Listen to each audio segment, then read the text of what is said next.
వార్త అంటే వాస్తవ సమాచారంతో కూడినటువంటి వ్యవస్థ. కానీ ఆ సమాచారాన్ని వాస్తవంగా కంటే వక్రీకరించి ఇవ్వడమే ఇప్పుడు వార్తలైనయి. పత్రికా ధర్మం చచ్చిపోయింది. మీడియా ధర్మం చచ్చిపోయింది. నైతికత చచ్చిపోయింది. అవగాహన రాహిత్యం కాదు, ప్రజలని అవగాహన రాహిత్యం వైపుకు తీసుకెళ్ళడానికి కృషి చేస్తున్నాయి ఇప్పుడున్నటువంటి మీడియా. స్వార్థపర శక్తుల యొక్క చేతులలో తయారవుతున్నటువంటి మీడియా దౌర్భాగ్యం వ్యవస్థని చిన్నాభిన్నం చేస్తున్నటువంటి సిచ్యుయేషన్. దానికి సాక్ష్యం ఇప్పుడు జగన్ టైంలో లిక్కర్ కుంభకోణం జరిగింది. అతను ప్రభుత్వ మద్యం దుకాణాలు పెట్టిన, ఇప్పుడు ప్రైవేట్ మద్యం దుకాణాలు పెట్టినా, బెల్ట్ షాపులు పెట్టినా, కల్తీ లిక్కర్ దొరికినా ఇప్పుడు అది తప్పు. అప్పట్లో తప్పు, ఇప్పుడు రైట్. ఇప్పుడు వ్యక్తులు తప్పు చేశారు, అప్పుడు ప్రభుత్వమే తప్పు చేసింది.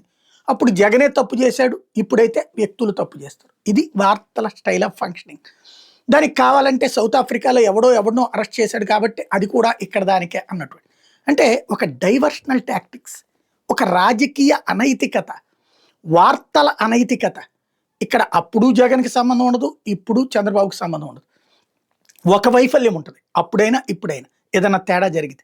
అది అధికార యంత్రాంగం గ్రౌండ్ లెవెల్లో ఫెయిల్ అవుతుంటే దాన్ని కనిపెట్టలేకపోవడం అన్నటువంటి ప్రభుత్వానికి ఖచ్చితంగా నైతిక బాధ్యత ఉంటుంది. అలాంటి విమర్శలు చేయడంలో తప్పే లేదు. ఇంతకుముందే చెప్పాను. ఇప్పుడు కల్తీ లెక్కర్లో చంద్రబాబు పాత్ర, లోకేష్ పాత్ర ఏమి ఉండదు. వాళ్ళు చేయాలనుకుంటే దాన్ని మేము బోల్డన్ని ప్రైవేట్ లెక్కర్ షాపులు తయారు చేపిస్తాం ఇండస్ట్రీస్, దానివల్ల వేలాది మందికి ఉపాధి వస్తుంది. ప్లస్ తక్కువ రేటుకి మద్యం దబ్బించేది అట్లాగే. అది తెలియకే జగన్ ఫెయిల్ అయ్యాడని చెప్పొచ్చును. అట్లా చెప్పట్లేదే, వాళ్ళు బాధ్యతగానే చెప్తున్నారు. కాబట్టి అది కింద ఎవడో తింటాడు. అప్పుడైనా నాయకుడు తింటాడు, ఇప్పుడైనా నాయకుడు తింటాడు. అప్పుడైనా ఇసుక నాయకుడు తింటాడు, ఇప్పుడైనా ఇసుక నాయకుడు తింటాడు. వాళ్ళని కంట్రోల్ చేయడం కాకుండా ప్రోత్సహిస్తే తప్పు, వాళ్ళకి బయటికి చెప్పకుండా చేస్తే వీళ్ళకి తప్పు.